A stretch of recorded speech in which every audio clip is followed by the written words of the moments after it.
Oh, there's a glitch, and you are looking live at this fantastic live stream from the Young Guns. As I have Buckeye Mike, Jeffrey from Only Talk Sports, Austin Williams, and yours truly. And tonight is going to be a fantastic night as we go over the XFL and some college basketball. How are we doing tonight, gents? Pretty good, pretty good. Not too shabby. Looking forward to talking about some news going around, some different sports, man. It's gonna be a lot of fun. Yes, it will be, and it's going to be a fun lineup. And whoever's got control of the slides, let's go to the first one. All right, so we're going to start with the big news for the big guy right below me here. Tracy Jackson Davis deciding not to return to Indiana and test his luck in the NBA. The floor is yours, good man. Yeah, this one, on the one hand, while it stings a bit because knowing that, he's not going to be on, the roster next year, even though he could come back because of the extra year that everyone was given because of 2020. On the other hand, what this guy has given to the Indiana program, is just incredible. And it deserves more attention, I think, because, Indiana is a program that used to be on the level of all the other, blue bloods per se. When Bob Knight coached, they were an elite program, but they've been down for a long time outside of a couple seasons under Tom Crean and the Kelvin Sampson year. And Trace Jackson Davis comes to Indiana wanting to make Indiana better and a better program, when he left it versus when he came. And he's done that. Indiana, now with Mike Woodson as the head coach and with Trace Jackson Davis on the team, he's made Indiana a better team, and he's gotten better year in and year out. And everyone's always talked about the jump shot. Oh, he needed a jump shot for Indiana to win. Well, if he started shooting threes, he would have left after his freshman or sophomore year. He wouldn't even be here right now. So, and there's evidence of Trace Jackson Davis shooting threes in practice and doing it in warm-ups and workouts and stuff. So he could be capable of shooting threes. He could go to the NBA and start shooting threes, and it's no problem. I don't know. It could be a little bit different not doing it in live game action, but I personally think it's just, again, partly my opinion, but I really feel like Trace Jackson Davis avoided, shooting shots because he knew that it was best for the team, for Indiana if he didn't shoot threes, him being down low and taking the short shots, and plus he knew that he would be gone. I could be completely wrong, but basically at the end of the day, what Trace Jackson Davis has done for the Indiana program, whether he, could have left early or not if he had a shots, or, whether he did it or, chose not to, or whether he just couldn't, but he did not have to return all these years anyway. He could have left after his freshman year or his sophomore year, but he's given 4 great years to the Indiana program. He's one of the best Hoosiers of all time in points, scored. He's tops in blocks, and he's going to probably be the number 1 all-time rebounder. At the end of the season, he'll probably be the 3rd leading scorer in Indiana history. You just don't see these type numbers in college basketball anymore because the great players go pro after their freshman or sophomore year. So it was really nice to see a player stay all 4 years at a program, make it better. And Trace Jackson Davis, I hope he has a fantastic NBA career. And I commend him for staying in Indiana all 4 years, and it was a lot of fun watching him. Oh, one question. Is that a squeaking toy? Is that a puppy dog in the corner? Whose puppy dog is that? Oh, is that? Oh, what? Oh, man. So we got a little special guest here, huh? Trying to join the show, huh? That's pretty fun. All right. Austin, what's your take on Trace Jackson Davis not returning to Indiana? To Jeffrey's point, he's given them 4 great years, and he's given them everything he's had, and to Jeffrey's point, that's a lot of knock on a lot of kids in college now. Either you have the shots or you don't have them. And in Trace Jackson Davis's case, they were saying he has the size, he has the speed, he can do just about everything. He just needs a jump shot. He just needs to start shooting. And to Jeffrey's point, he just didn't feel like that was what the team needed at that point in time. But this year, he's really stepped up and shown that he could give you 25, 10, and 5 on a good night. And on a great night, he could give you 30, 10, and 10 if he really wants to. He's really elevated his stock. He's only done good for himself staying all these 4 years, which I think a lot of college kids should take this and do it that way. Don't leave after your freshman year. Stay. If you've got something to work on it. If you're not as good as rebounding, stay another year in college and work on it. Yes, I get it. The money's all there. Oh, I'm going to be a top 10 pick. I need to make this money now. But in the long run, it's going to help you. I'm sure Trace Jackson Davis, now when he gets to the pros, whatever team drafts him, he will be a valuable asset, especially because he's a big man who can shoot a little bit now. He can't shoot the best, but he can shoot now. I think he'll fit right in. All righty. And Buckeye Mike, what's your take on Trace Jackson Davis? Well, I completely agree with Jeffrey. I don't like the move because the dude is incredible. He's a great and wonderful player. He's fun and awesome to watch for sure. Mm-hmm. But at the same time, like you also said, I see why he wants to why he's going to make the move. It was definitely always up in the air coming into this year. Will he do it? Will he not? Will he stay? Will he go? Overall, he's done wonders for the program. And if the program drops off the way a lot of people think it might, then obviously it just goes to show how amazing of a player TJD is. If it levels out and stays steady, or there's like a slight bump where like when I'm saying the first example, I'm talking about like a steep roller coaster drop off.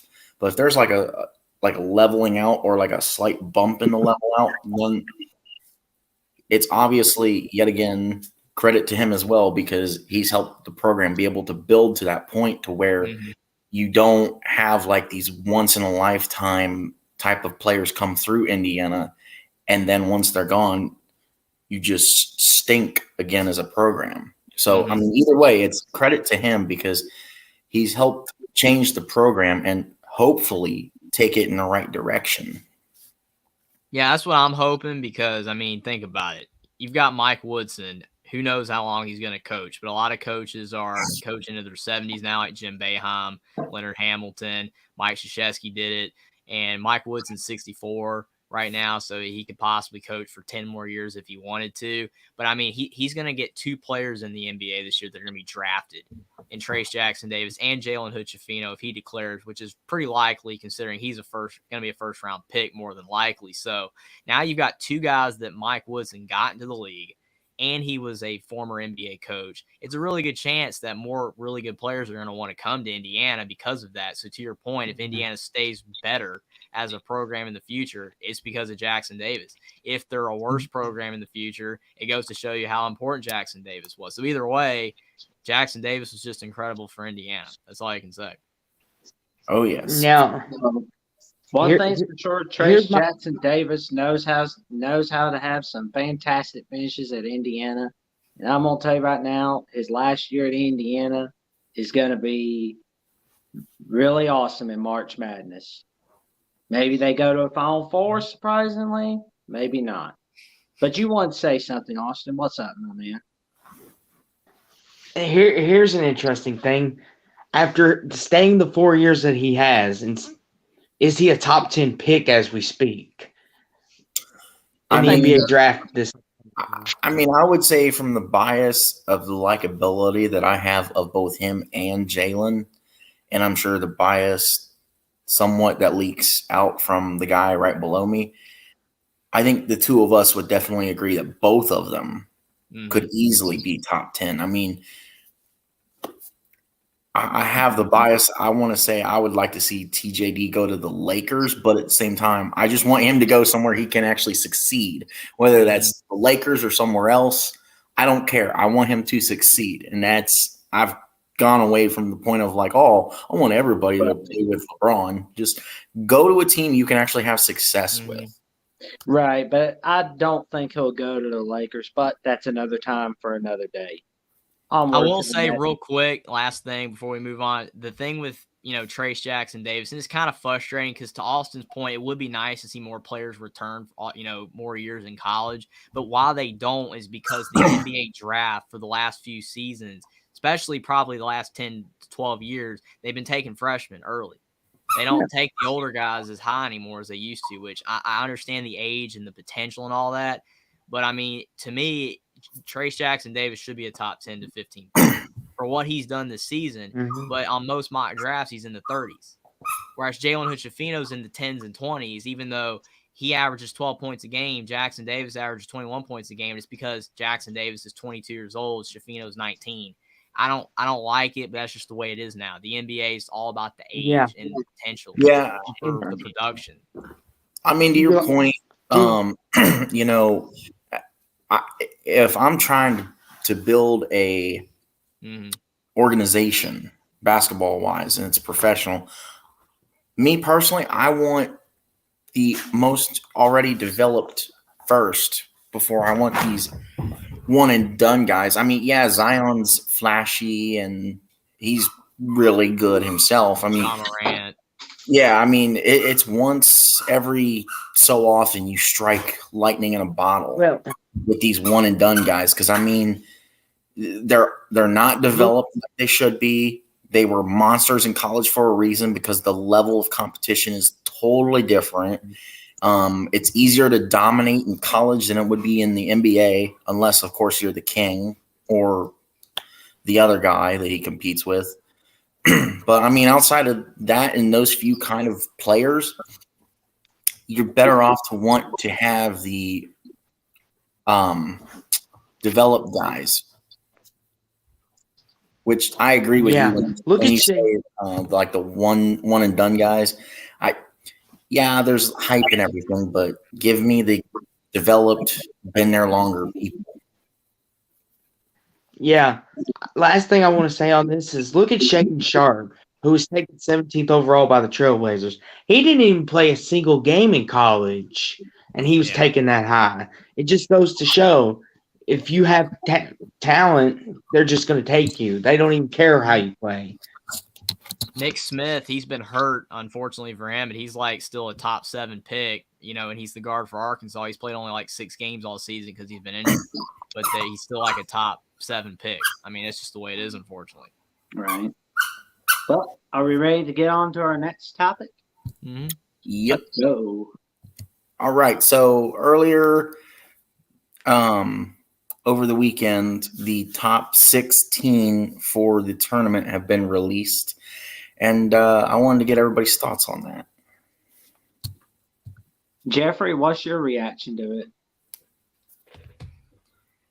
Yeah, I will say on the bracket reveal, I mean, for the most part, I agree with what, the committee or, the people that put this together have done. I mean, the 1 seeds are pretty self-explanatory as of now. Alabama is a 1 seed. Kansas, is a 1 seed.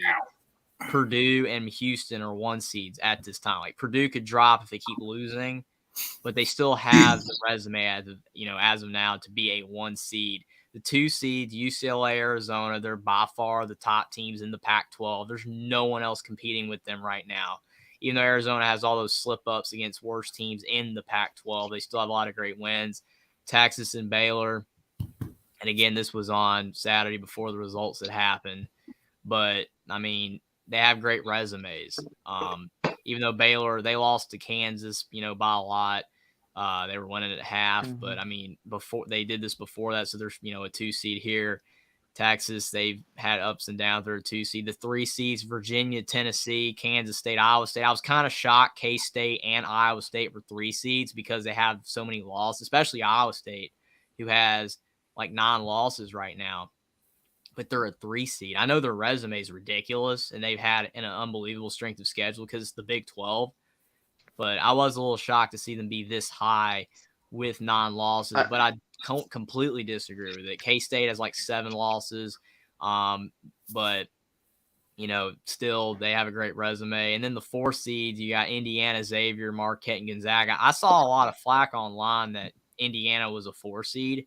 A lot of people thought they should have been a 5 seed and that they shouldn't even have been in the top 4. But yeah, they have 8 losses, but their resume is awesome. So if Iowa State is a 3 seed with 9 losses, then Indiana should be a 4 seed with 8 losses. I mean, if you're using that logic, because Indiana's got a great resume. They have no bad losses. Yeah.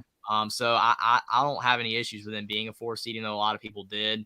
And like I said, with the other teams, Xavier, Marquette, great resumes, and Gonzaga, it's Gonzaga. Even though they're not as good as they've been, they still have good quality wins in the non-conference.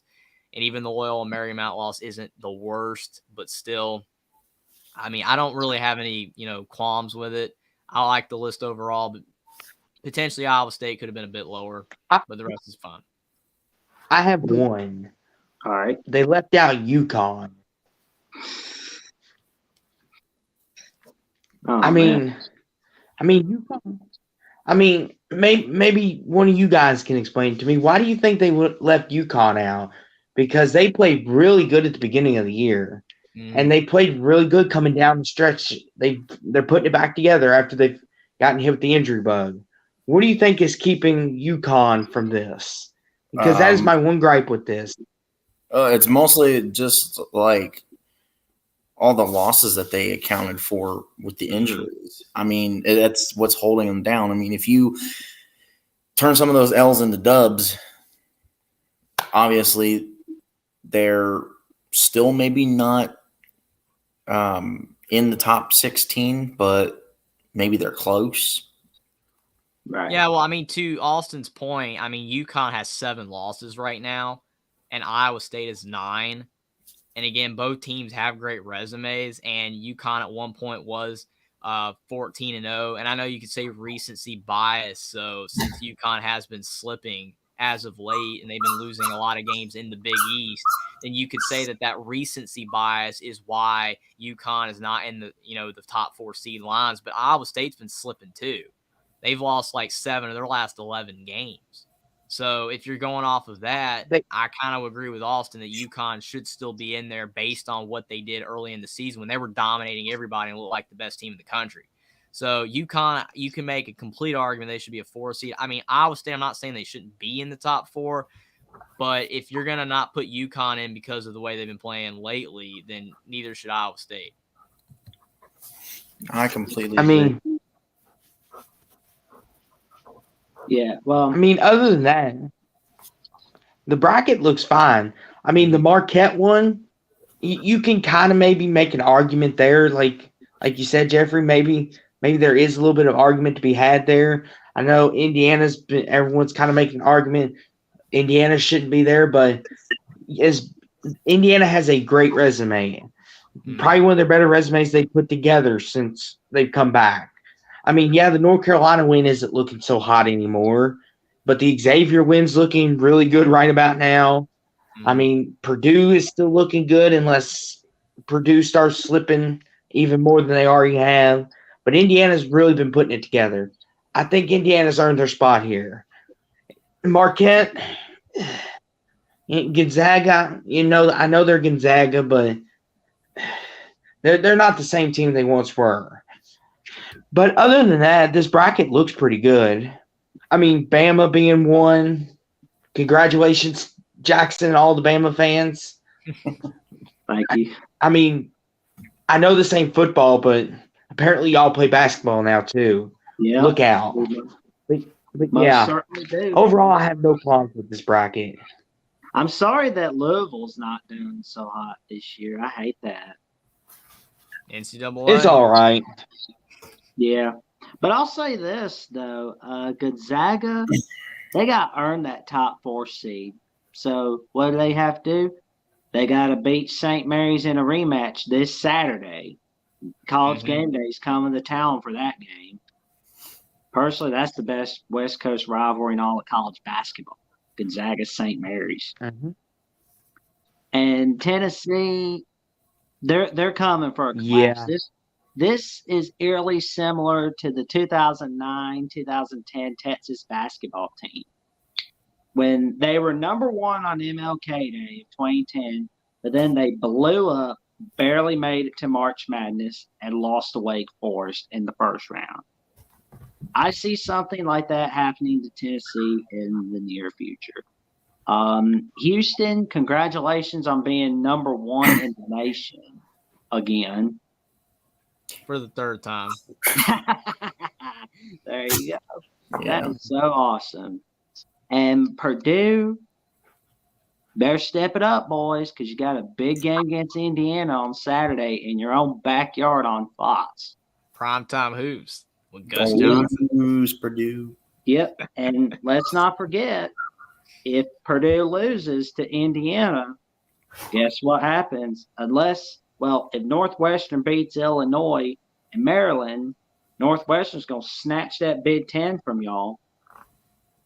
Because they got that little tiebreaker. They got that sweep over Indiana, and they got that win over Purdue.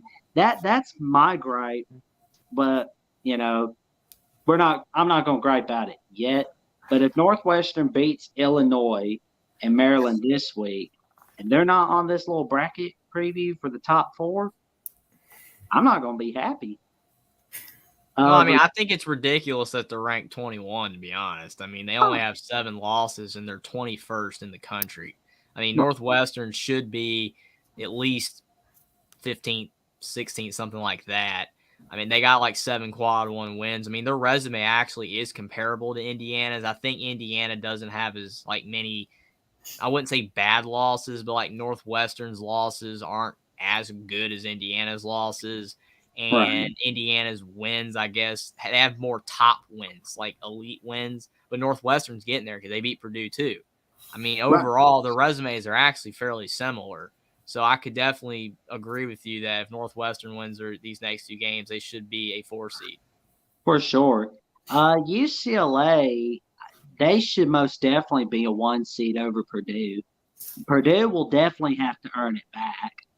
Once again, Gonzaga really needs to earn that top 4 seed by beating St. Mary's with College Game Day in town. Virginia, well, they're Virginia. Yeah. Because, I mean, Virginia. They're great in the regular season, but they're sloppy in March. Bama and Indiana, but the Baylor Bare Necessities, they are fantastic. The Texas Longhorns, what are they going to do without Chris Beard? Well, they've been showing us that they are just fine without Coach Chris Beard. Let's see, at Xavier, they've been pretty good. Marquette's been doing pretty good. And I'm pretty satisfied with it, I guess. Yeah, Texas worries me still. Just for the fact of when they get to March, they've been on too many upset sides of the bracket. It's ridiculous. So I don't have much confidence in Texas when it comes to March. Yeah, to Austin's point about Texas, I mean, you look at this past week, they lost at Texas Tech, which I know that the Red Raiders are playing much better right now, and they could maybe backdoor their way into the NCAA tournament. They still have a long way to go, but they're playing much better. But then they barely beat Oklahoma at home by 2 in overtime. That wasn't good. Because, I mean, even though, again, every single team in the Big 12 is so competitive and can beat any team in the conference, it seems. Still, at Texas, probably should have beat Oklahoma by a bit more. If it was at Oklahoma, it'd be different. But they did not play their best basketball this past week. So, to Austin's point, they're going to have to get back to the way they were playing a couple weeks ago if there's going to be any chance of them having a deep run in the tournament. Right. And to your point about the Big 12 being really deep, we could, in the West region, we could see a Kansas State Elite 8 matchup. Man, that's big. Houston, Texas in the Midwest region. Wow. That would be big. Baylor going up against the winner of Bama, Indiana. That would be pretty big. UCLA, Marquette. That would be pretty fantastic. And now the floor is yours, Buckeye Mike. I kind of like most of it. My biggest gripe is, why is Indiana so low? Indiana should definitely be a higher seed. They have mop the floor with a few good teams. I think you could swap out Marquette or Texas with UConn for sure. They definitely have been playing better. But I mean, yeah, overall, for the most part, I like it, and I agree with this top 16 here. Right. I But yeah, want to to your bring point, one Buckeye, thing up. Mike, that stretch where they were collapsing for a little bit in early January, I think that's why they're a little bit low at the moment. But then they picked it back up with a big victory over Wisconsin, sweeps over Illinois, big win over Michigan State, and that big victory over number one Purdue, man. So they've gotten back up, and I think your worries about Indiana being so low, if they keep winning like they are, I don't think you'll have to worry about them being so low. That I can guarantee. Mm-hmm. Now, I have a question for the group. Mm-hmm. Is anybody worried about Virginia and their lack of offense sometimes? Because Virginia is primarily a defensive team.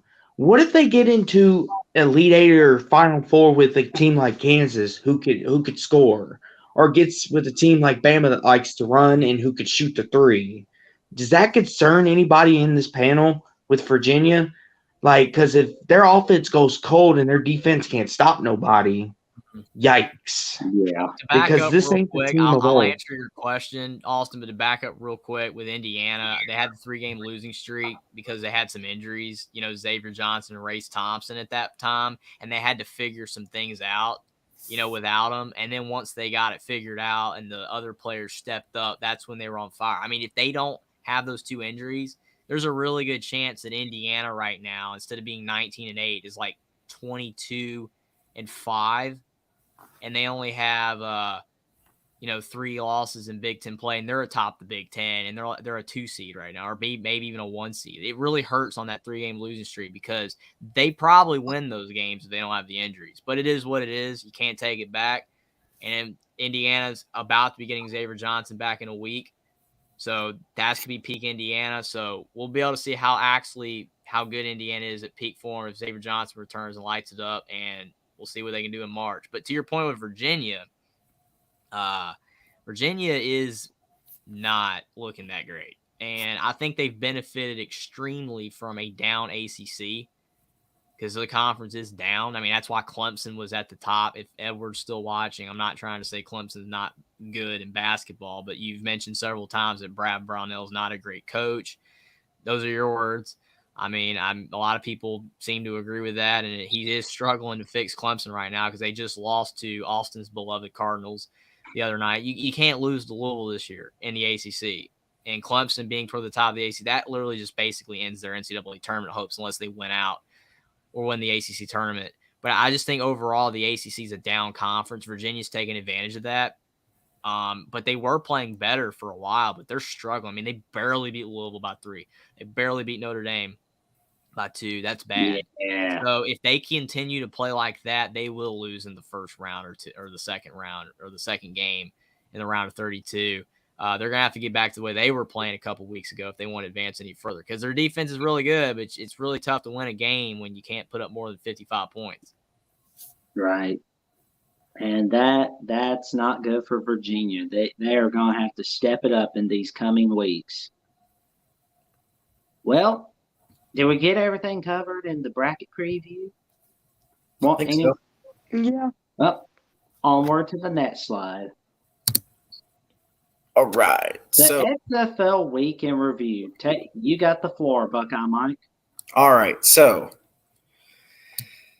first, we're going to start with the first game that they had this weekend. The Arlington Renegades coming all the way back from 14-3 down at halftime to win the sucker 22-20. That score is very deceiving. I don't know if you agree with me or not, but that score is very deceiving because if slight plays aren't made, the score is different at the end. with most of these games, there was like a halftime switch that just turned on all of a sudden. And it's like, oh my gosh, the team that's down is all of a sudden really good. Drew Plitt, who played the entire game along with Louis Perez. I like Louis Perez, but something happened at halftime. And he was playing fine.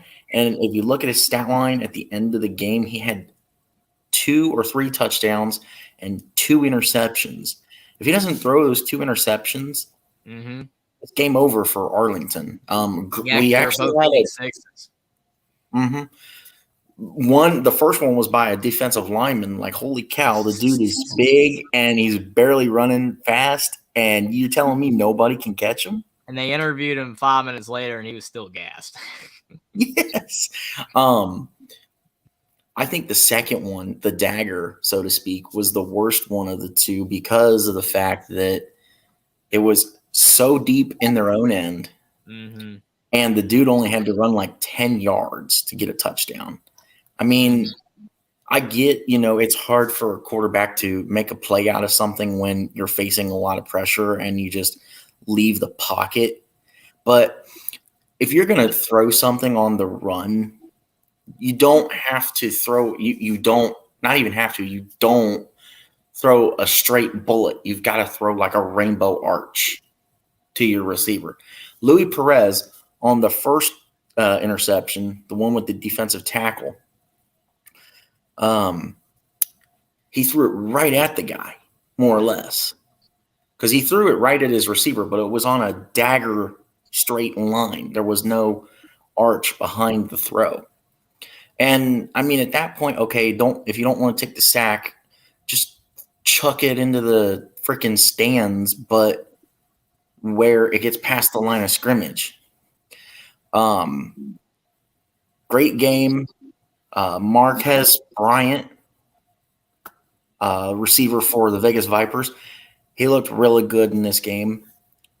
And on top of that, the only way Vegas had a chance at the end of the game was the fact that Louis Perez threw a touchdown with like 8 seconds left in the game.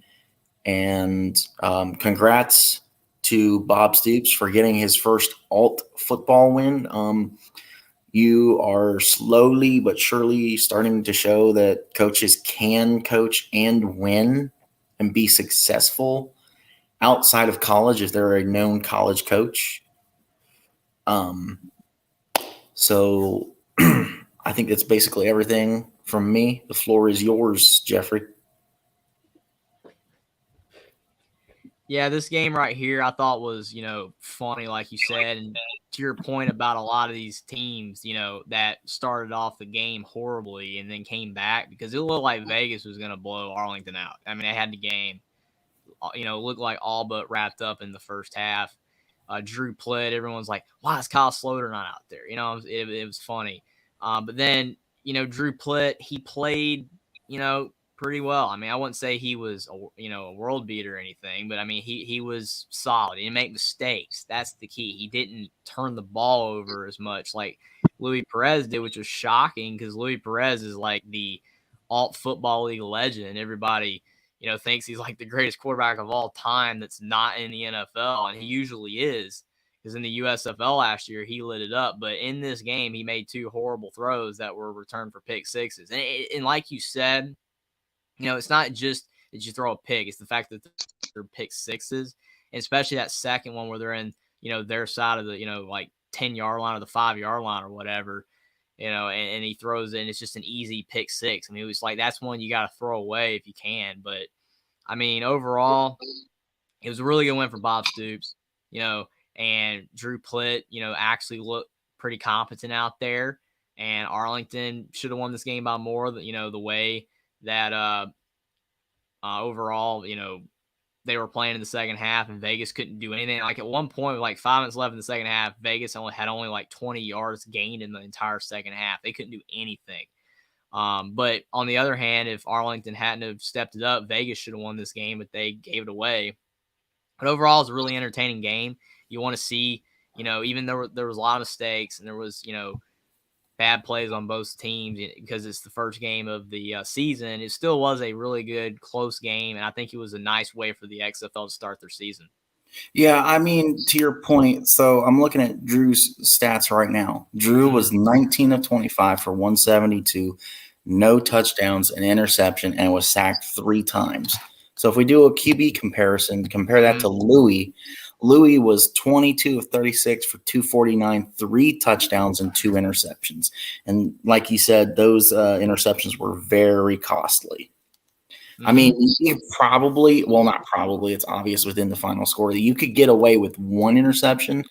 But I think, to your point, the most costly interception was the dagger interception. And because they were both returned for touchdowns, which really, overall, when you have defensive scores, it's so hard to overcome that because they shouldn't happen. They're not supposed to happen. You're not supposed to plan on, oh, this team's going to get a pick 6, let alone 2 pick 6s. So Arlington, like you said, I mean, Drew Plitt was, fair to good, but he's not the reason they won. Obviously, it was their defense getting those those touchdowns, and that's why they won. Yeah, Drew Plitt had 1 pick, but I mean, overall, like he was the less mistake-prone quarterback than Louis Perez, which was shocking.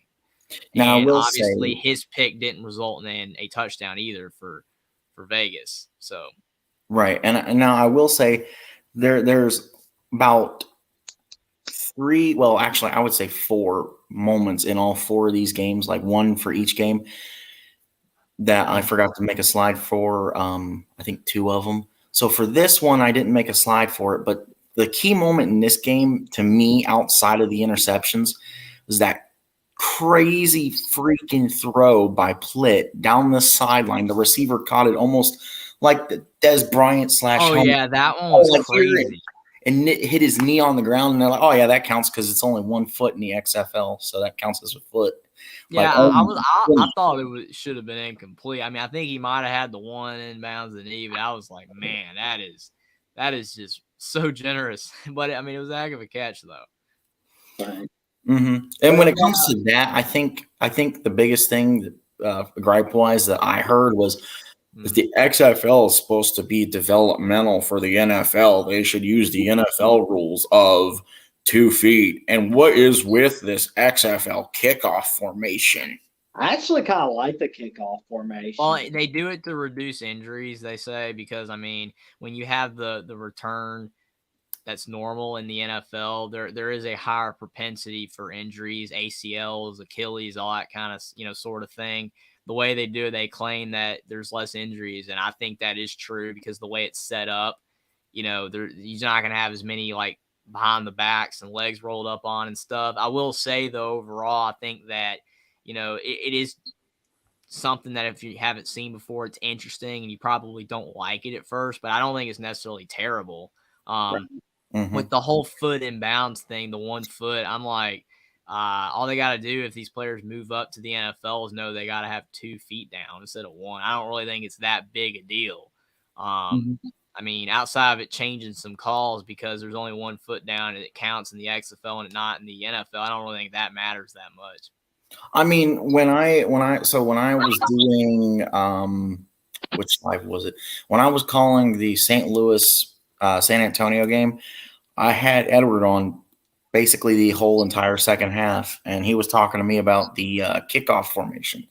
And he said that he doesn't like it because XFL shooting themselves in the foot to set themselves up for easy kickoff returns for touchdowns. And I could see that to a point because basically he said if you make one man miss because of that gap between where they meet and clash for that line, you make one guy miss the right way and the guy's just going to take off. But we didn't see it. I don't remember seeing it in XFL 2.0 in 2020, and we haven't seen it yet in XFL 3.0 here in 2023. So I mean, if you have anything else to add, Jackson, the floor is yours.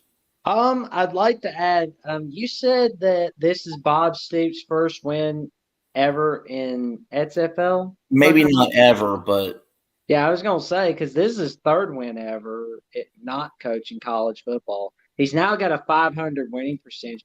2 of them are from the 2020 year before COVID. we all know what happened.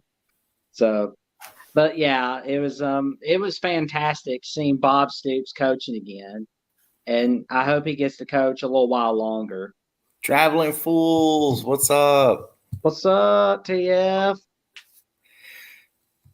How's it going? So I do have one question for you guys. Where do you stand on stadium locations? Like for me, Audi Field with DC Defenders makes sense. I think if you want to grow the XFL and USFL for that matter, but we're talking XFL right now. If you want to grow these alt football leagues, you need to have them in places that you can actually constantly sell out. I like the idea of San Antonio playing in the Alamo Dome, but you don't have a big enough fan base. It's a brand new team because most of these teams are from XFL 2.0. But I don't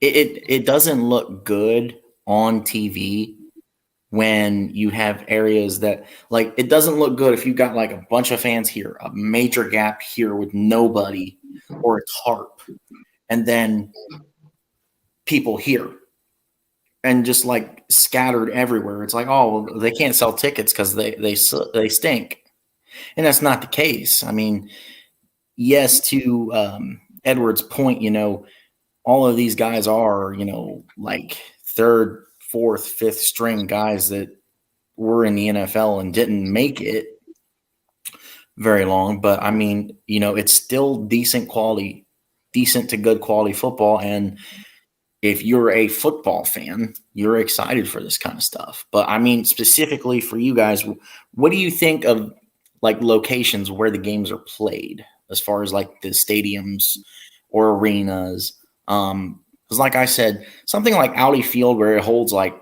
20,000 max, I think, capacity, it is a good fit. Like I think there was even talk of having these teams play at like high school football fields at one point. Ooh. Well, I mean, I think that to your point, it looks better when you have a smaller stadium that's full versus a big stadium that's empty. Not completely empty. Obviously, there's people there, but I agree with you. It makes sense because you have a lot of empty seats. The noise it kind of dissipates more. If you have it more of a centralized, where the fans are lower, there's not as big of a stadium, it's full, the noise would impact more than it would be when it's spread out over a big field and there's so many empty seats, the noise kind of scatters. So, I mean, I don't think it's necessarily, the greatest idea to have a big stadium. I think that overall the locations are, not bad, but to your point, the stadiums, some of them are too big. I don't think that people should think that the XFL is failing, if there's a big stadium that's not full and there's a lot of empty seats and it's because the quality of football sport. That has nothing to do with it. It's just tough for these leagues to establish themselves in the first place because they're new. And a lot of people are probably watching other sports, so a lot of people are. I mean, like you said, Buckeye Mike, I mean, some people want to watch high quality football. And if they don't deem something as high quality football, they won't watch it. People like us who like watching football in general, we're going to watch it. We're going to watch the Canadian Football League. We're going to watch the USFL, the XFL, Fan Control Football, Arena League, all that stuff. We're going to watch all of these leagues because of the fact we like football. But some people, even in college football, they're going to watch the 3 best games of the day. The games they deem as the most high quality games in college football for that Saturday versus me that I flip the channel and I go to the closest game. So it could be a game in Conference USA that's in triple overtime versus the game on CBS, with the SEC, even though that's gone after this, this past season, but like Alabama's beating up on Auburn, even though it's the Iron Bowl and I'm watching it, I'm turning it on. But if Alabama's beating Auburn by 25, I'm going to watch the Conference USA game. It's in triple overtime. some people aren't wired that way. They're just going to watch the top game, even if it's, a blowout versus, a smaller, game with smaller teams. To me, I like watching all these leagues. I like watching all these games being played and a lot of these players getting a chance. And for a lot of people, they like watching it because players that used to play on their favorite football team are now in these leagues. And that's where a lot of the attachment comes from. So I just think overall, I like these leagues. I hope they make it, but I don't think people should knock the XFL for not having the whole stadium filled up when you really can't fill it up.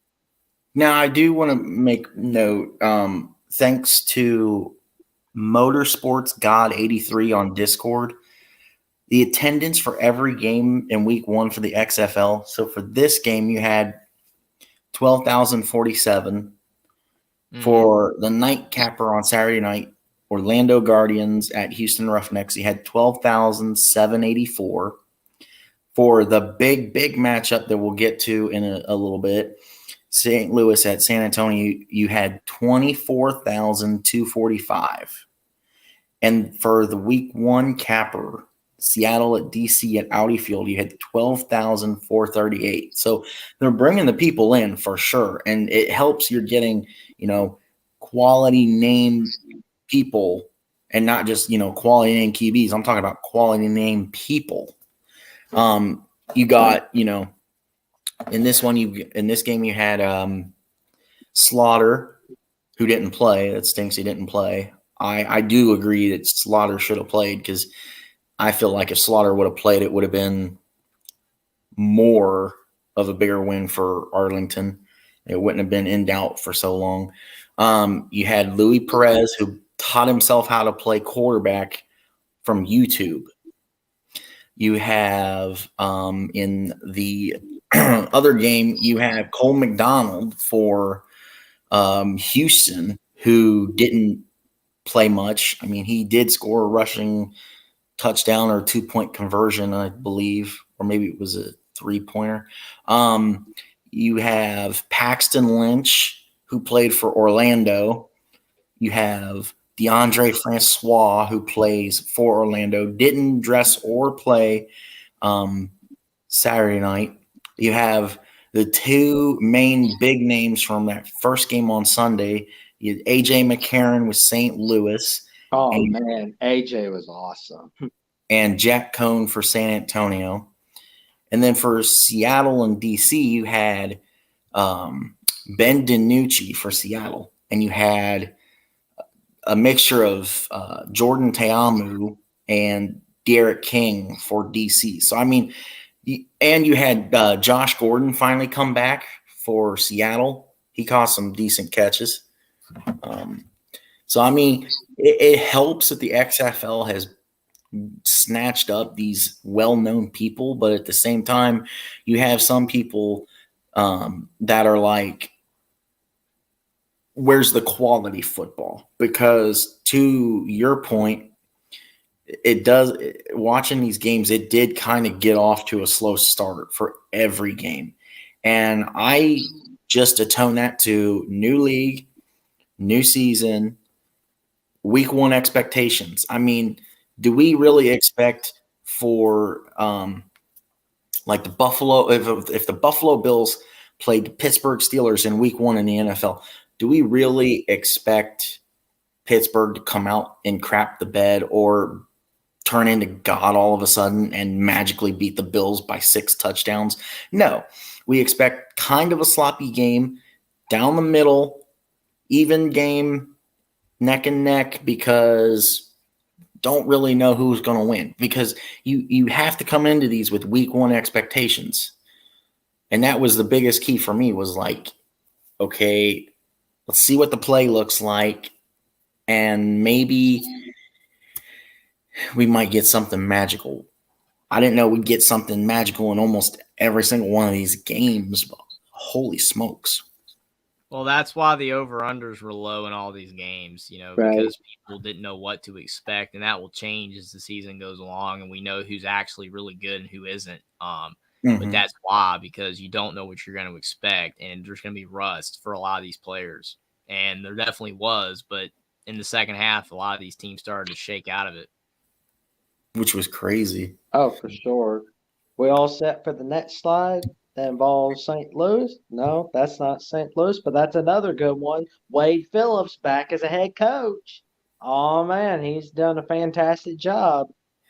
Gents, what's your reaction to the Houston Roughnecks? So you can go first, but avoid that play because that play gets its own slide, its own little bit of topic. Oh, you talking about Indiana player? Oh, yeah. Mm-hmm. Yeah. Is it or is it not? Yeah. Yeah. So, on this game right here, I mean, the one thing I have to say is that the Orlando Guardians better hope DeAndre Francois is good when he finally plays, because Paxton Lynch was not getting it done at all. I mean, the problem with Paxton Lynch, he doesn't have the mobility enough, to get out of the pocket, to get away from sacks. And he's so large that he's such a big target to get sacked. I mean, when you got like a 6'2" quarterback that can run around and get out of trouble, then you can avoid more sacks. But he's just so big back there, his 6'7" frame, and he's just sitting back there, and then he's just getting sacked, and he can't move enough to get away from the defenders like Trevor Lawrence can. For the Jaguars. That's the difference between those two guys. So I don't think Paxton Lynch is going to be the guy for Orlando. So if the Guardians are going to have any type of good season, because they have good receivers, they've got some good talent on the team, they're going to have to hope DeAndre Francois can come in and play really well, because the other guy, Dormady, he didn't do too well either. He did better, but he was not that great. So overall, they need help at the quarterback position. And if Francois can play well, or if they can sign someone else, then maybe they can be good. Houston, they started out slow, like to your point, Buck. I'm like, a lot of teams did, but you can kind of tell who's really good, though. Houston turned it around the second half, so that's a good sign that they're a good team and they're going to be really good in the future. I thought overall that, Wade Phillips, it was really cool to see him coaching. He's 75 or something like that. He's, a lot older. But he did a good job out there. I thought it was funny when the commentator at one point in the game was like, "Oh no, he's spilling secrets" with the mic up, on, and now that's tape for everybody. It was hilarious on that. But yeah, Houston, I mean, they were just better on both sides of the ball. Their quarterback play was way better than Orlando's right now, because it's 12-10 for whatever. Like, who was the quarterback for Houston again? It slipped my mind. Yeah, me too. Brandon Silvers is the name. That's Brandon it. Yep. Silvers from Troy. Yeah, Brandon Silvers. He played well, and a lot of people thought that he wasn't going to. So he overperformed expectations for sure. I mean, he played well. I mean, he didn't really make any mistakes. And overall, I mean, he played a solid game, and he's looks like a guy that's definitely going to continue to be their starting quarterback. I mean, I think that a lot of people weren't really expecting, him to do as well as he did, because I mean, Troy, I'm not saying, when you come from a smaller school that, that you can't be good, but I think a lot of people thought that Cole McDonald would be the starting quarterback, because even though Hawaii is a small school as well, I mean, he had games where he was throwing for 500 yards in college. 500, 550 yards, 4 or 5 touchdowns. Whereas Brandon Silvers, he doesn't have those type numbers at Troy, but he came in and impressed. So if he continues to play like this, he will continue to be the quarterback. And they did use Cole McDonald on like the, the extra points per se, those type plays. So they were trying to incorporate him in the offense as well. But overall, Houston, and especially the second half, was fantastic. And Orlando, better hope Francois is good. That's all I can say. Oh yeah. Yes, I mean, if Francois cannot dress for Thursday night, or not Thursday night, for next week, I think Quentin Dormady will be the starter, because I don't see any. I think you've reached your ceiling with Paxton Lynch. I mean, this is the third. He's been on 3 NFL teams.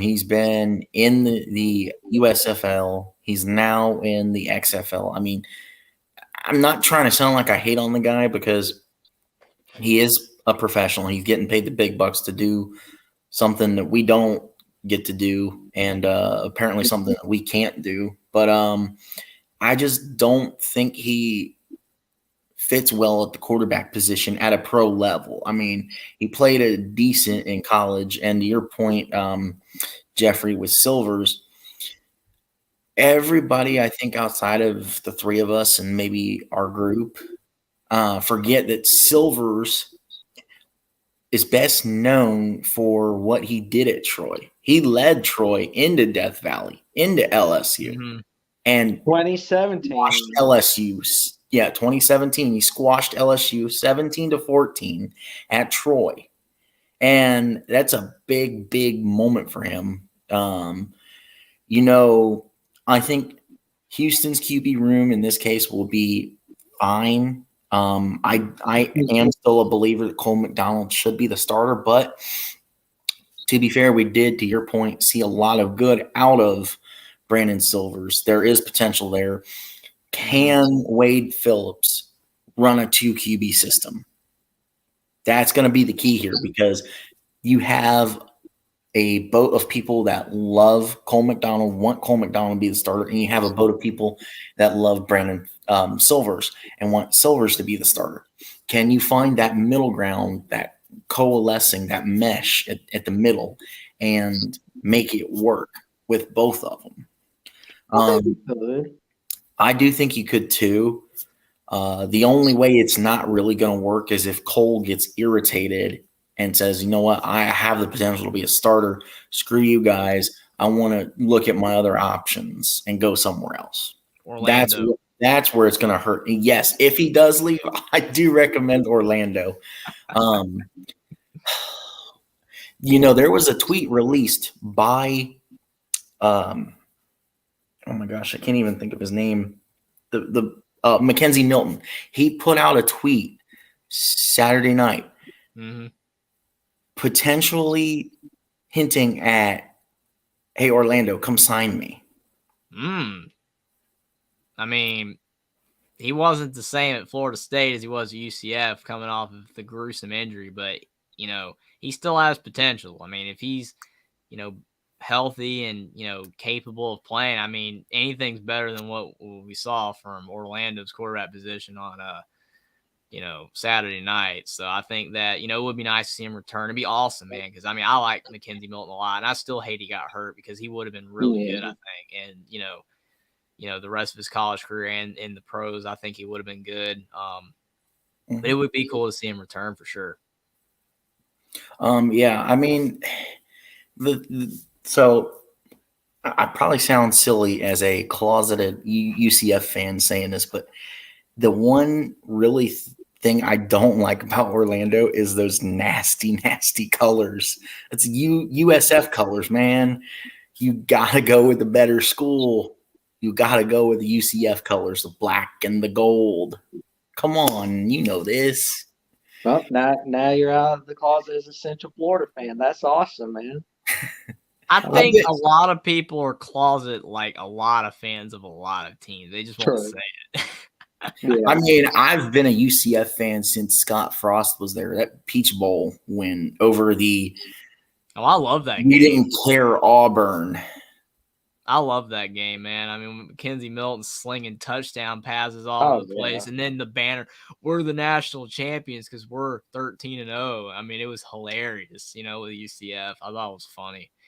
And then the whole Scott Frost, he's going to go to Nebraska and he's going to bring him back to glory and win another title. And then that didn't work out. But, yeah, that was awesome, though, with that game. But, I mean, I don't know if I say I don't like the colors. I know what you mean. But overall, they just need a lot of help at the QB position. You got Edward back. What a lot of people are in the closet. Interesting take.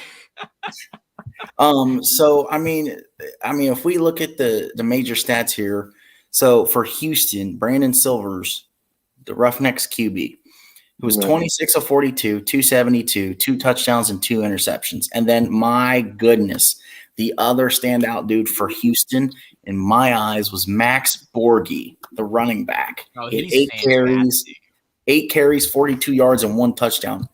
if I had to be a fan of a single player on Houston, that's my guy. I mean, yes, Brandon Silvers is cool. His accolades are awesome. But Max Borghi, as my grandma would say, he's a little bugger. He's fast. Oh yeah, Max Borghi. I mean, he was a really good player at Washington State. I mean, he didn't get as much attention because of the fact that they had the air raid with Mike Leach.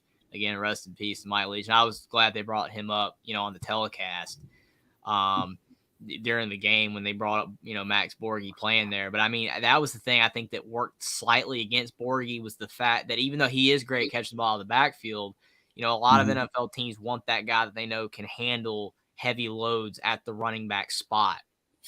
That you can take 20 to 25 carries a game. But Max Borghi never really got that, that amount of opportunity to run the ball at Washington State because of the fact they threw the ball so much. And I think that's what hurt his chances of being in the NFL. But if he plays the way he's playing and continues like that in this league, he will be in the NFL. I mean, and to loop back around to your point, Paxton's numbers looked okay, but it's literally because he was in there for so long. Paxton ended up being 15 of 21 for 136 and 1 touchdown and 1 interception, where if you compare to Quentin Dormady, 12 of 18, 142, 1 touchdown, 2 interceptions. So, I mean, overall, the QB play, again, was decent. I do expect separation to start to show itself in a few weeks.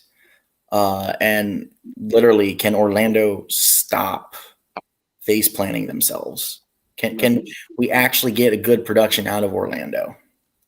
That's again, they have the talent. I mean, you've got Cody Latimer, you've got Charleston Rambo, but you got to get the ball to them. And it's a good thing first blood. Good transition there because I wanted to talk about this by itself. This play right here is going to go down in XFL history. Was it a touchdown? Was it an interception? It was called a touchdown. But what's your take, Jeffrey? Well, I mean, I think it would have been even, bigger if that had gone down in history, if it was like the game-winning touchdown or something like that, especially in like the championship game. But still, I mean, to your point, it was a huge play. Because, I mean, it's like one of the first video review plays, that they're really breaking this thing down. But to your point, the only reason this was a touchdown was because of the fact it was the call on the field. If they had called it an interception on the field, they would have called it an interception after replay. But since they called it a touchdown on the field, then they called it a touchdown after replay. Now, whether that's right or wrong, I have no idea. I saw the replay about 25 times. And basically what I saw is that at first it was a pick. But when they went to the ground was more when Cody Latimer kind of got the ball more. And then he landed on the ground. And when he landed on the ground, he had the ball more. So I could see in a weird way that this was a catch because when it was more of a pick, they were in the air. But then when they landed, Latimer had the ball more to me. But still, that doesn't really matter because at the end of the day, if it had been called an interception on the field, they would have reviewed it and kept it a pick. Right. But since they called it a touchdown, they kept it a touchdown. But it was a heck of a play for Orlando and really the only bright spot of the game. And maybe showing that Cody Latimer can be in the NFL again. Who knows? And I was going to say, yes, the potential there for your Indiana boy, huh? Now, that description was completely down the middle, right? Just kidding. There we go. For me, I wanted to say this real quick. I completely agree. At first, when I first saw it, when I went back and watched the game on YouTube, I thought it was an interception, like you said, and that key process happened when you hit the ground because it shifted. I think it shifted Latimer's arm over enough to be like, give me the ball. So, I mean, it looks like it was interception, touchdown. Yeah. And to your point, personally, I like this letting us into the replay booth. Yeah, that's awesome. And Got I Dean do like Blandino on there, man. the everybody being mic'd up and we can actually hear what the coach is calling, and then the commentator booth dissecting. And I stealing Wade love Phillips' that. comments. I love that. I mean, we don't have to wait till Wednesday to watch freaking XFL sound effects or something to hear Wade Phillips' comments. We hear it live. Mm-hmm. But what's your take on it, Jackson?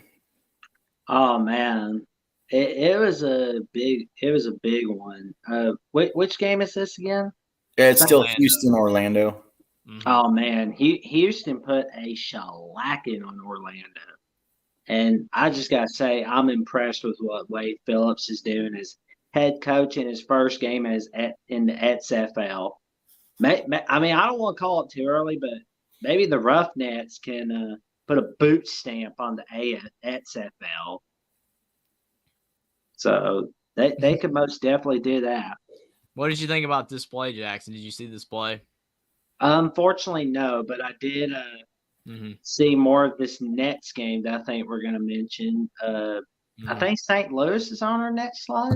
Yup. The Oh, return man, of AJ McCarron. And a 12-point comeback in the final 3 minutes of the game. They were down 15-3, and then bam. Just 3-point touchdown to Hakeem Butler from Iowa State, I believe. And then that little successful 3-point conversion, that was big. And then the game-winning touchdown to Austin Prohl. I think that's Prohl. Yeah, Austin Prohl.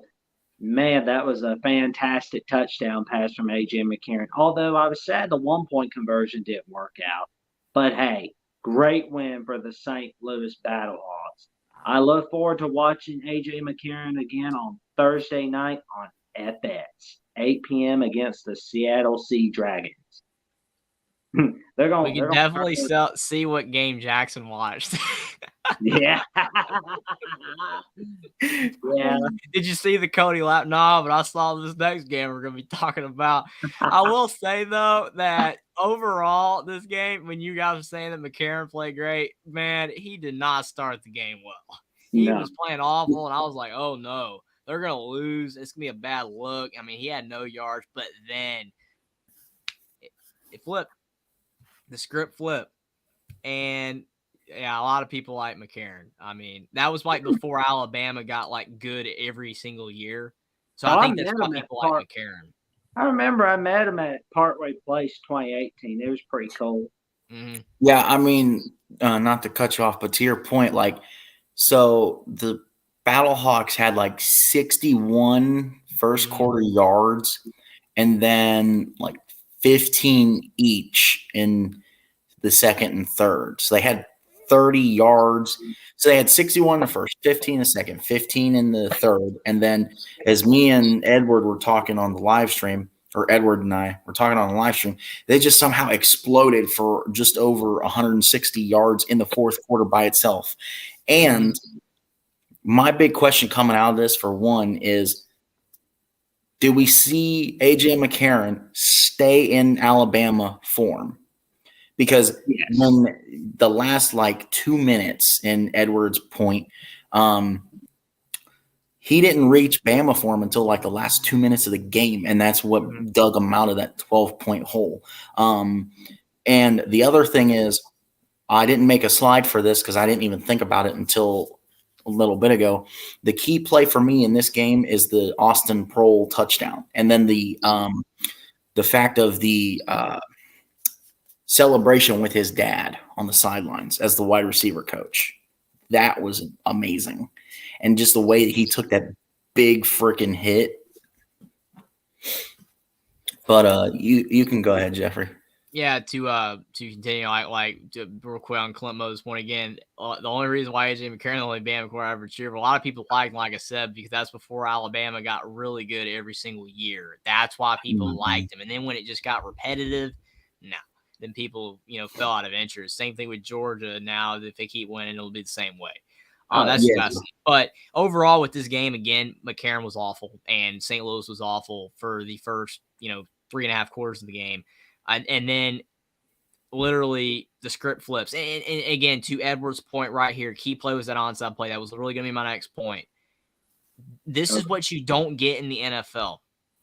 If St. Louis is down 12, the way they were in the NFL, they more than likely lose the game because they got to kick an onside kick, and the onside kick has a low success rate. When you get to go for a 4th and 15, the probability of getting it is a lot higher. It just is because of the fact you're running one play. It's 15 yards. You just got to pick up 15 yards over instead of kicking the ball on an onside kick and hoping it bounces your way and you get it. Mm-hmm. So overall, the XFL's rules is why St. Louis won this game, and McCarron playing great in the last 2 minutes of the game. Because if you don't have the rule where you can go for on 4th and 15, they lose this game. So overall, I don't know if it's ever going to be incorporated in the NFL. I have no idea. Probably not, but you never know. But I on the one hand, I like the fact, and I think a lot of people like the fact that you have a shot, to go for a 4th and 15 to get the ball back. But on the other hand, it almost feels like a stolen win as well, because in the NFL, you don't get the shot. So like the team that's ahead wins the game. But then in the XFL, you get the chance to go for it and you're able to come back. It's a lot easier to come back. So you can look at it that it's a stolen win, or it also makes it a more entertaining game. And the team that's down could come back. It's a lot of different factors the way you look at it. Well, I mean, to your point, and I want to mention this too. Like, okay, so I have, and Edward's going to say it right here. It's not a great rule. It's just for TV. That again, it keeps people interested because you're down, you come. That's why I'm saying it could be called a stolen win. Edward's looking at it that's a stolen win because they shouldn't have won. If this is the NFL, St. Louis should not have won this game. You don't deserve another shot. The onside, it gives you a low chance of recovery because you're not supposed to be able to get the ball back easily. The 4th and 15 gives you a much easier shot to get it, so it does feel like a stolen win. He's looking at it from the negative aspect. That's why I'm saying you can look at it, then it makes it more interesting. The team down can come back and win, or you can look at it as a stolen win because you shouldn't have won. Well, and I mean, to that point, I think the 4th and 15 is okay. I think where it starts to feel more like a stolen win is if it's like a 4th and 10. I think the 4th and 15 is okay because St. Louis didn't have a whole lot of production until that point. They convert. Okay, there we go. They convert that 4th and 15, and it's like, boom, everything just clicks finally. And to your point about Alabama QBs, I only have 2 Alabama QBs I actually like. A.J. McCarron and Greg McElroy. I was hoping Greg would get to call this game, but that's a little too much of a wishful thinking. And the reason I'm okay with the 4th and 15, and I was honestly on the edge of my seat, worried that they wouldn't convert it because AJ had played so poorly up to that point.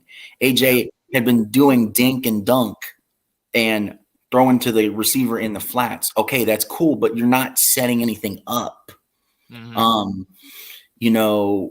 Again, for the big moment for this game, the Austin Proehl game-winning touchdown, that was freaking awesome. I hope he's okay from the major hit that he took. It looked like he's okay. That was cool. Does this hurt Jack Cohn? I personally don't think it does because it is his first pro game. He is more developed, and he is the youngest QB of all the ones that we've got in the XFL. And they both played poorly. It just seemed getting towards the end that Jack Cohn had the edge, and I was looking, going back in our discussion of our picks, and I'm like, oh man, I'm going to end up 1-3, but nope. Right. I saved it. I finished 2-2. You went 3-1. Shouldn't have picked Orlando, man. I was like Cody Latimer, Charleston Ram, Paxton Lynch. No, should have been 4-0. I'd have been smart, But again, I mean, like this game. I mean, you could take it either way with the 4th and 15. Like I said, some people are going to like it, some people are not going to like it, depending on the way you view it. For views and for the excitement of being able to come back, I think it's cool. But if you don't want the team that's winning the game by a lot to have a better chance to lose, then it's bad. Just depends on the way you look at it. Right. So are we Um, ready for our next slide? yeah. To Jeffrey's point, though, real quick. Shoot, where did I see it? I saw something on Twitter about. I guess I didn't save it. There was something about the NFL is looking at picking what rules that the XFL and USFL has to incorporate into the NFL. There was like three things that was like I could see happen, and then there's the running clock, and I think it had like one specific way of doing it where I absolutely don't see it happening. And I think, I mean, the running clock threw me too. I completely forgot about that. I think they'll probably pit the kickoff one, to be honest. Mm-hmm. Yeah, about the running clock. I mean, it is kind of good because the game's quicker because you do get a drag at times when you don't have a running clock and it stops. But I do think overall the running clock is good because it makes it quicker and you can, have it where because I mean it's kind of like I don't know if, I mean I know this we're not talking about basketball right now, but it's kind of like you saw with the game day, like Jay Billis on College Game Day and Seth Greener, all those guys. I mean they're talking about where like if you do the Elam ending, in college basketball where you have a score, like you pick the target score of 65, however many points away it is from where both teams are at, the higher team, and you pick a target score and you win the game. You're not going to have the foul method anymore. Where teams are fouling the other team with 3 minutes to go in the game when they're down to try to, stay in the game. And that's what creates it where, you can't watch the next game on, ESPN yet because the game prior hasn't ended. So that would make the games quicker if you have the Elam ending because there wouldn't be no more teams trying to foul to come back because if you foul, it helps them get quicker to the score. So that would make the game shorter. With the running clock, it makes the game shorter. So if you like shorter games, then yes, the running clock's awesome. The Elam ending in college basketball is awesome. But if you like the game being as is and you don't mind it being longer for the sake of, what has been going on for years and years, then it's a bad call. But it just depends on what people like. There's going to be people that like all these rules and don't. Same with the kickoff. Right. And I guess we're ready for. I was going to say, I know this isn't completely related, but the one thing for me, the gripe that I have with rules, NFL, can you change your regular season overtime rules? Because nobody likes ties. There's only two sports that do that, and guess what? There's a reason nobody cares about them. MLS and soccer do it, and the National Hockey League does it. And unless you have diehard fans of those sports, nobody cares. And I don't think the timeout and the overtime, not the timeout, but the overtime rule where you tie is what is like the worst thing in the NFL. I don't like it at all. I can't stand Nobody it. does. I wish that you had a winner and a loser every single game, and I wish that both teams got a shot in overtime instead of if you score a touchdown, it's over. It used to be if you just kicked the field goal, it was over. But overall, when you mentioned soccer and hockey, a lot of the reason that people don't watch soccer and hockey in America, I know I don't watch it, is because there's not enough scoring. I'm telling you, there's just not enough scoring. When you have a game that's 3-2 or 1-0, it's not enough excitement with the scoring. Because if a team's up 5-0, the game's over. I just don't like that. Yeah, and the other problem is that soccer is a sport that's more popular in Spanish countries and around the world, not here. Hockey's more of a northern thing, even though there are southern teams. Just a lot of people in the South, they like football. I mean, I know in the Big Ten, people like football too, but it's just it's a regionality thing. It's where people, whatever. Not enough scoring for me. That's my biggest gripe. If the scores were higher, there was more scoring, I'd watch it. But it's just not enough scoring. Yeah, the NFL's got to realize this is 2023, not 1973. That's for sure. And I've heard this saying, I heard this on like the Bad News Bears movie where like Billy Bob Thornton tells the guys that, ties are a lot like kissing your sister or something. So I'm guessing that it means it's no good, bad. I didn't think about it like that. I was just like, basically. Hockey is bad on play. The crowds are crazy. I will say I'd like to go to a hockey game. I mean, it'd probably be a lot cooler at a game where they're like whacking each other with sticks. That'd be cool. I mean, to your point, Jeffrey, I want to give a shout out to the Ohio State men's hockey team who just played Michigan on Saturday in the Cleveland Browns football stadium. It was an awesome look, and they won the game 4-2.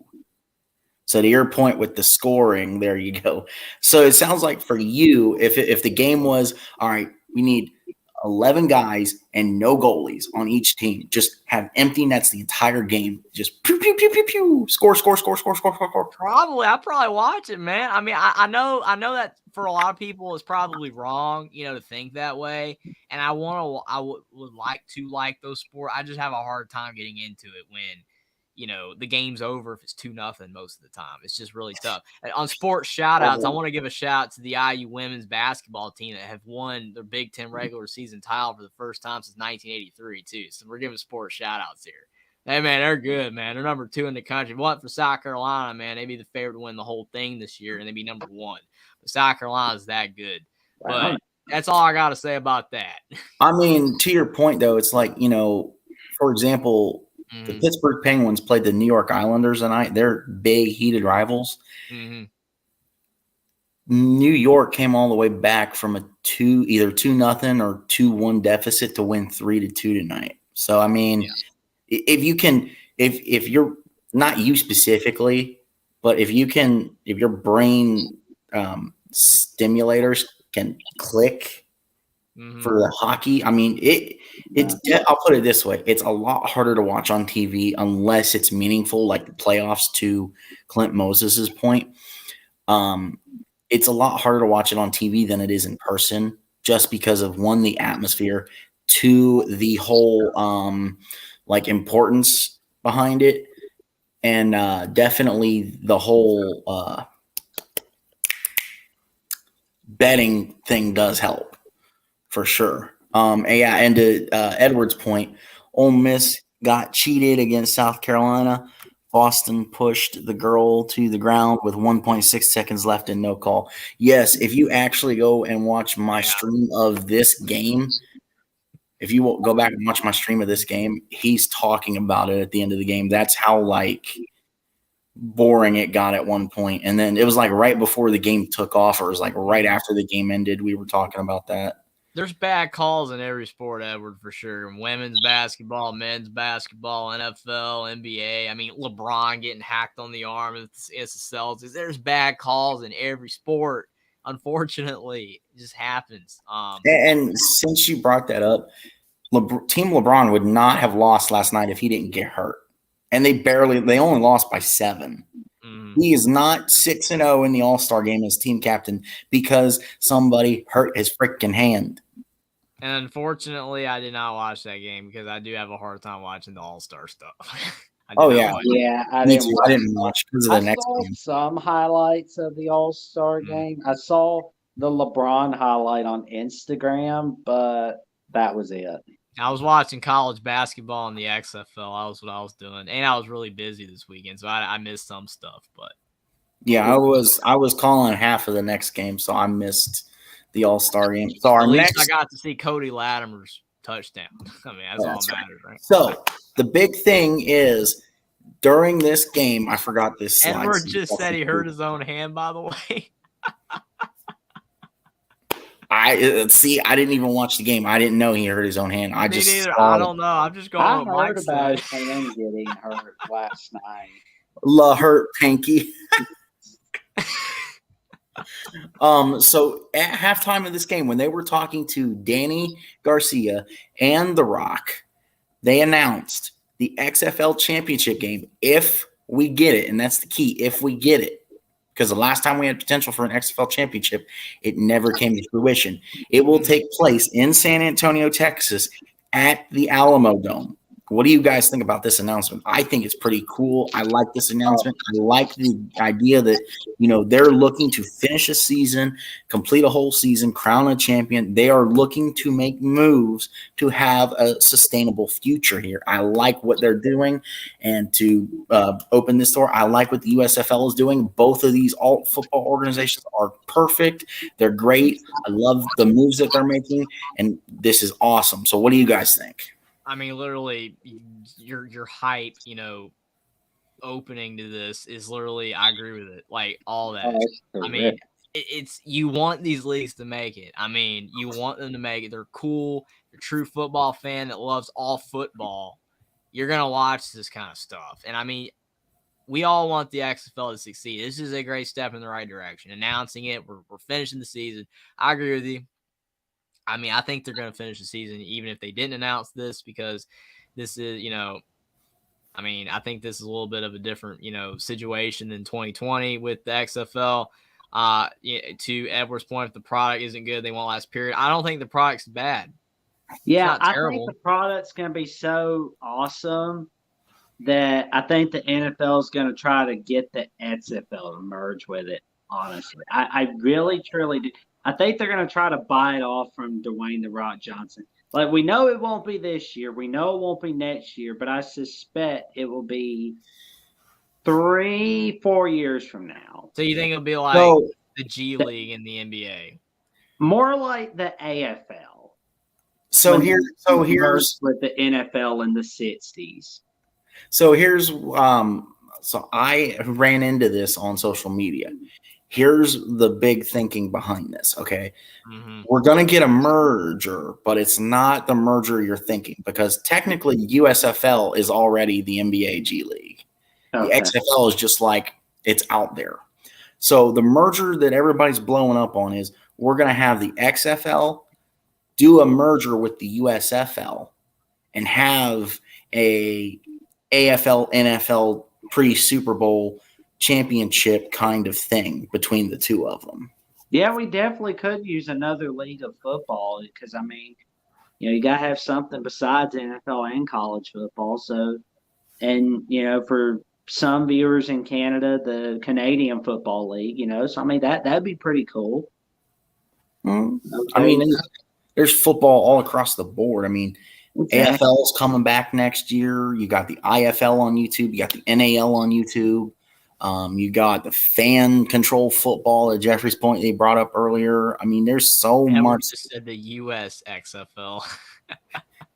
There's just so much awesome football out there. Now, yes, to everybody's point, the product that we saw over the weekend is not your normal average everyday product, because of the fact of, week one, new league, tweaks need to be made, and we need to give these players a process just so that, they can get into a groove here. Like I said, we didn't see prime Bama AJ McCarron until like 2 minutes left in the game.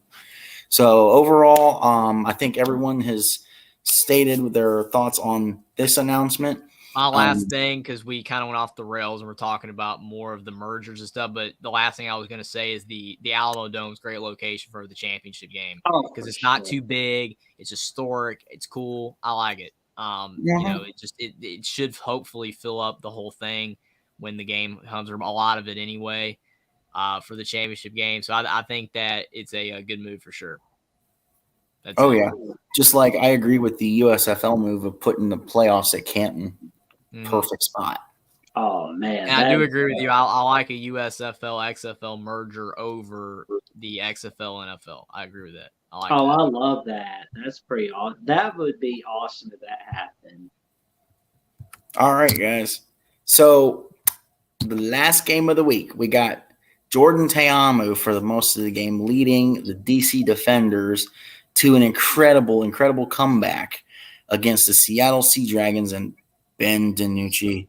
That was a bad move, Seattle. Now, our moment is kind of leaked in this shot, because our moment's the moment on screen. So avoid that, but break down everything else.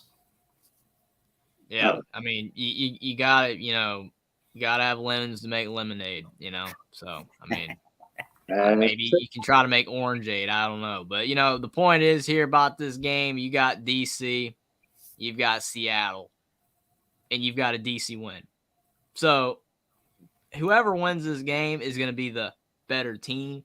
But, I mean, both teams were iffy all game. But overall, I mean, at the end of the day, no one cares about that because DC won. Jordan Thomas' team won. Ben DiNucci couldn't get it done. So, if the score's reversed, it's 22-18 Seattle, then it's like, oh, man, Ben DiNucci, he's actually competent, So, overall, I mean, it's who won the game at Edwards Point. Derek King led the comeback. I mean, I didn't watch as much of this game because I was busy talking to Will the other night, and we didn't get to see as much of this game, but I was keeping up with it. And but overall, I mean, I just think that this was a game between two teams that really struggled. There's a lot of stuff going on as we're going to be talking about, next. But DC beat Seattle, and it was a pretty good game overall because it was close. Not the greatest football for both teams, but nice win for DC to start their season with a win.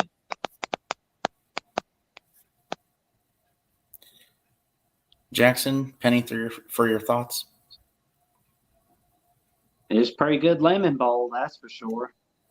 So as far as this game, yes, Derek King did lead the comeback. I mean, the return of Josh Gordon. Ian Broad is saying, don't forget the return of Josh Gordon. Oh, yeah. It's kind of like with Seattle. It's the same thing with Orlando, but not as extreme. You've got weapons, but you've got to have the quarterback situation playing well. Mm-hmm. Thank you, Ian, for bringing that up. Telling you, Ben DiNucci just not it for Seattle. He might be a little bit better though than Paxton Lynch. Oh, for sure. Paxton Lynch has got to be the worst QB in the XFL. But so are you talking to Will about Notre Dame going 8-4 next year? No, man. So for this game, I was hyped for Jordan. I like Jordan in XFL 2.0. I don't know what happened. I mean, that was poor performance. I mean, if you compare the stats, so you got Jordan. He went 8 of 19 for 86 yards and interception and 5 carries for 14 yards and a touchdown. Compare that with Derek King. Derek went 1 of 2 for 7 yards, 8 carries for 14 yards and a touchdown. And Ben DiNucci went 35 of 54 for 282, a touchdown and an interception. I mean, the key in my eyes here is definitely the running back position, even though Abram Smith from Baylor didn't do a whole lot. This dude was the number 1 pick in the 2022 XFL draft for this season. And then compare him with the Marshall running back for Seattle, Brendan Knox, 11 carries, 31 yards, and 1 touchdown. I mean, it looked to me like this was the one game where it's like the main battle focus is not at the QB position. It's the running back position. And it's Josh Gordon.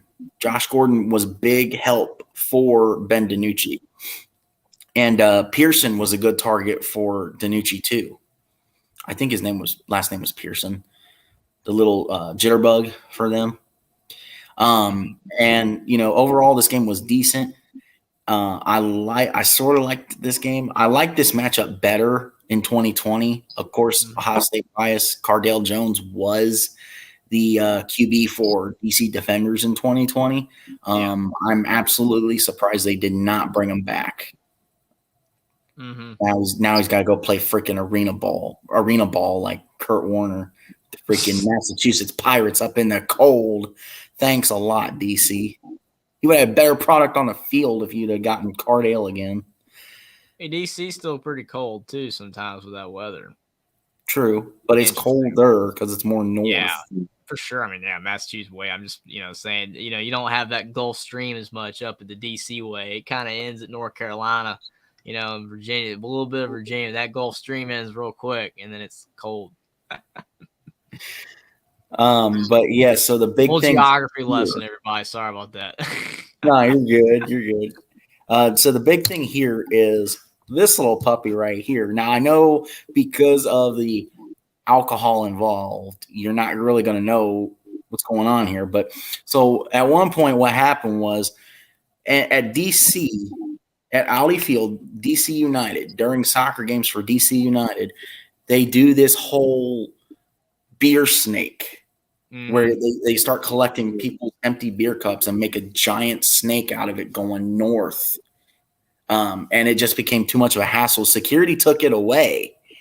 And this was the exact moment right after the fans started chucking all the emptied out lemons onto the field out of protest. And then on top of that, I forget who was quarterback at the time. The freaking DC quarterback threw an interception right after. And what happened? Seattle went and stoked the fire. They went down to the end zone that was near the fans that were throwing the lemons and freaking rubbed it in their face and was like taunting them. I'm like, that's not a smart move, Seattle. Luckily, that was the key because Seattle was doing decent at the time and looked like they were going to run away with this puppy. And right after that, it would just became an explosion from DC out of nowhere. I mean, didn't help that, DC defense was getting constantly to Danucci and getting through the line. The line wasn't holding up. And I think, we saw a lot of line and battle in the trenches problems with all the games that we're going to see hopefully fixed for sure in the coming weeks. Overall, I just think, that I put this on its own slide because this was just a viral moment. And it just blew up over all of social media. It was crazy. I mean, viral. It's very easy to go viral, man. I mean, when you got anything crazy like this. I mean, I remember when the Tennessee Ole Miss game, and you had Lane Kiffin, and then all the stuff that the Tennessee fans were chucking on the field, and that one item hit Lane Kiffin. That was horrible. I understand their frustration, but. I mean, that was bad, and that was all over the place. But, I mean, this was funny. I mean, with the lemons and everything. It's like, how do we get all these lemons? I mean, there's tons of them out here. But it was funny. I mean, wasn't probably good, but it was kind of funny to see this. But hopefully, overall, I mean, stuff like this won't happen continuously in this league, so everything will be all right. But, I mean, I think it's kind of funny that Seattle's up 18-8, though, in the third quarter with 7:50 to go, and you don't score again. I mean, that's kind of bad. But I think overall the lemons is kind of funny, but also probably doesn't need to happen anymore either. Yes, and that's the thing. Like, it came out after the game. It's like, well, if they wouldn't have taken our beer snake away, we wouldn't have to throw the lemons. Okay. Yeah. I mean, please probably don't do this anymore. You created a funny story, made a lot of people laugh, but probably don't do it again. Yeah, I mean, if you do it again, it either needs to be like at the end of the season or like next year, because if you do it again and you do it again so soon, it's going to cause almost like SpongeBob ripping his pants over and over again. People got sick of it after like the second or third time. It's like you can't keep doing it. I'll rip my pants. I need a tailor because I ripped my pants. Anyway, we're completely off topic here. Man, I try to incorporate, SpongeBob, man, or something unrelated to something to make it make sense every now and then. No, you're good. Yeah, the analogies always help. That's for sure. But that's all we got tonight. Any final thoughts before we leave? Any final thoughts, Jeffrey? I mean, I thought that, the XFL was a great opening, weekend, of the sport, of the league. I thought that, to a lot of people's points, the quality of football wasn't the greatest, but I think it will improve as the season goes along. And still, for us football fans, we just love watching football. It's really cool. And I was flipping between the basketball games and the football games, so I had a lot of fun watching the XFL. Trace Jackson Davis, again, put a bow on your career. Hopefully you have a great March Madness and, you advance far in the tournament to end your college basketball in Indiana career with style. You've had a fantastic career, and I've enjoyed watching you play a lot of great basketball for Indiana. And the bracket, preview, agree with a lot of it. We had a few quibbles, but most of the time we agree with everything. So, I mean, I thought we had a great show. I'm looking forward to the next week in the XFL. Looking forward to talking with some more news with you guys. And thanks for being here, everybody. Yeah. Like, comment, subscribe, click the notification bell, and tell all your friends and family about the Young Guns. Yep. Stay tuned, everybody. Thanks for everybody being here. Have a great night. Don't forget to comment, like, subscribe. Liked all the topics we did. And, yeah, see you in the next one. Hopefully we won't have any more not so good topics. So we're going to fix that XFL week 2.